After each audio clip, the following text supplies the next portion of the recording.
In 1958 and 59, Wolverhampton Wanderers would win back-to-back First Division titles. But what happens if you utilise their kick and run tactics on Football Manager 50 years later? Let's find out.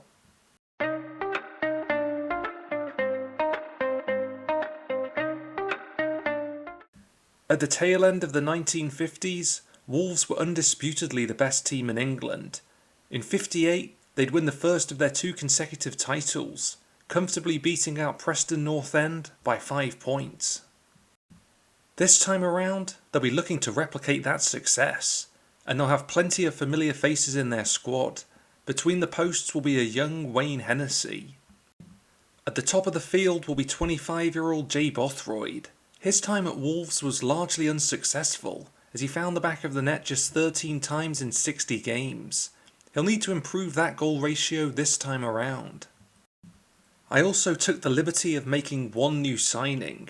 The centre of midfield was looking a little light to say the least, so on a free transfer, Matías Almeida has joined the club.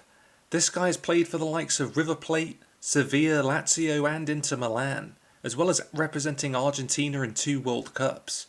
He'll be a welcome addition to the squad. In reality, Wolves would narrowly miss out on a playoff place on goal difference in 2008. Whilst defensively they were solid, in front of goal they just weren't all that ruthless. Maybe our tactical change can rectify their problems. We'll be lining up as they did in 1958 in the WM formation. We'll be looking to play the ball forwards as quickly as possible, but not aimlessly. All those years ago they'd focused their passing to the wide forwards. In Wolves' case, Bothroyd and Keogh. From there, we'll look to launch attacks on goal. Let's move through the season and see what happens. Wolves would have a dream opening 6 minutes of the new season. Following Michael Kitely's opener, Keogh is set away down the wing and extends their lead to 2. That joy would quickly evaporate though, as the defensive vulnerabilities of this formation became apparent.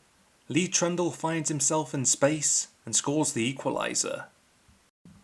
In fact, Lee Trundle would get all 3 Bristol goals, as he ensured the spoils travelled home on the M5. Stan Cullis, Wolves' manager at the time, instructed every player in possession of the ball to make rapid progress towards the business of launching an attack. In the opening 10 games, that certainly paid dividends in front of goal, but they're struggling to rack up many victories at all. At Carrow Road they taste defeat again. Hosting Burnley offered a great chance for a first win of the season. Starting up top for the Clarets, once Wolverhampton Wanderers club record signing, Adin Akinbaye. In a single season with them he'd score 16 goals in 37 First Division games. Within 10 months he joined Leicester, earning the club a £2 million profit. But it would be the hosts who'd open the scoring. Another well-aimed ball to the forward is knocked down before Michael Kitely's set in on goal. Their former man would come back to haunt them, piling in a rebound from close range. Again, they'd miss out on a valuable 2 points. With the midway stage of the season rapidly approaching, Wanderers would face bitter rivals, West Bromwich Albion. Theirs was a highly talented squad, which eventually went on to win promotion to the Premier League. One major reason for that was the form of Zoltan Gera, who registered 15 goals and assists at the Hawthorns. Inside 3 minutes, he'd open the scoring for the visitors. 70 minutes later, and he'd complete the rout, adding his second and West Brom's 6th of the match. With 25 games played, things are looking a little bleak for the Midland side. Having won just 3 times in 25 attempts, they're sitting at the foot of the table. Offensively, they've been scoring goals, but defending has really been an issue.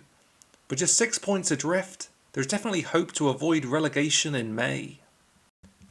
Whilst Cullis' tactical approach may seem archaic in this era, there were some parts of their game where they were truly at the cutting edge.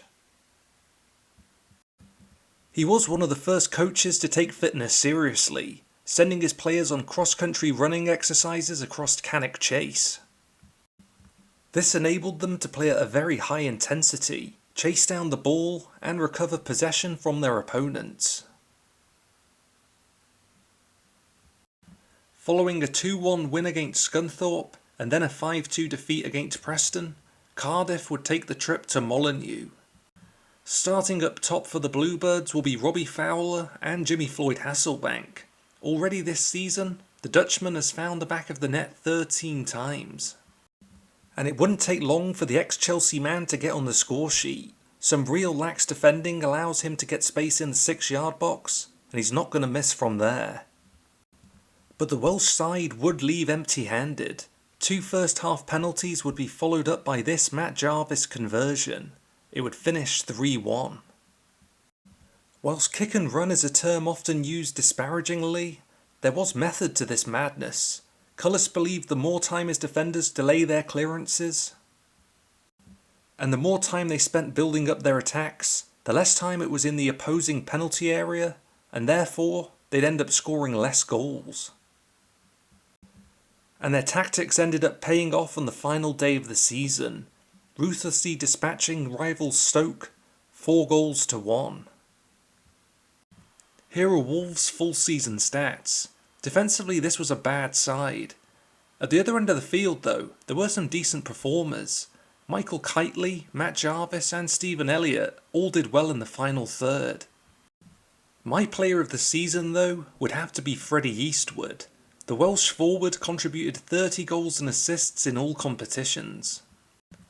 His 25 league goals were enough for him to rank 5th in the Championship Golden Boot rankings. But where would his side finish in the table? There was significant improvement in their performances in the second half of the season, but avoiding relegation was an impossibility. Utilising the WM and those kick and rush tactics, they'd end up scoring 58 goals, 5 more than they managed in 2008. It was at the other end of the field where things were an issue. This time around, they concede 96, twice as many as in reality.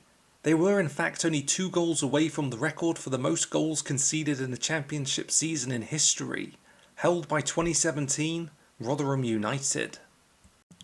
Stan Cullis' Wolverhampton sides made football history.